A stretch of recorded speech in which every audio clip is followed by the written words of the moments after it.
राजधानी शिमला में आज राज्य स्तरीय बैंकर्स समिति की बैठक आयोजित हुई, जिसकी अध्यक्षता मुख्य सचिव प्रबोध सक्सेना ने की। बैठक में आपदा प्रभावित ऋण धारकों को राहत देने पर विस्तृत चर्चा की गई।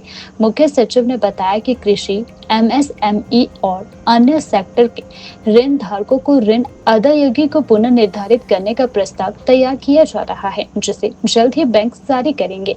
उन्होंने कहा कि राज्य सरकार बैंकों के साथ मिलकर प्रभावित लोगों को हर संभव सहायता देने के लिए प्रतिबद्ध है। में सिर्फ एक ही एजेंडा था और वो एजेंडा ये था कि जो विपदा के बाद जो लोगों को लाइवलीहुड पे फ़र्क पड़ा है और साथ ही साथ बहुत लोगों की रिपेमेंट कैपेसिटी ख़त्म हो गई है, इनकी घर बह गए हैं, दुकानें बह गई हैं या जिनके पास अब ग्राहक नहीं आ रहे हैं, तो इन लोगों को किस प्रकार से राहत दी जाए। तो 3 वर्ग के अकाउंट हैं। एक तो एग्रीकल्चर के करीब 6.5 लाख अकाउंट हैं हिमाचल में और करीब 2 लाख एमएसएमई के अकाउंट हैं और 8 लाख करीब अन्य अकाउंट हैं।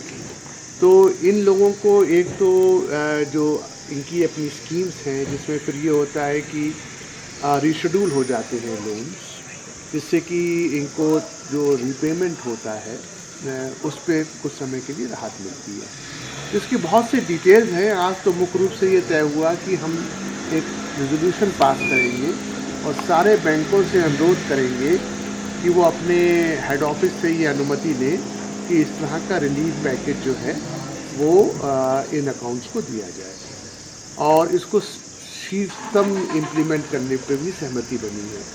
इसके अलावा बहुत से बैंकर्स ने कुछ ऐसे टेक्निकल इश्यूज रेज किए हैं जिस पे आरबीआई को चिंतन करना होगा। वो बहुत टेक्निकल इश्यूज हैं जो बैंकर्स ही समझते हैं, तो उसके संदर्भ में आरडी जो रीजनल डायरेक्टर आरबीआई है उनकी अध्यक्षता में एक कमेटी बनी है जो कि 1 हफ्ते में इसके संदर्भ में चर्चा करेगी।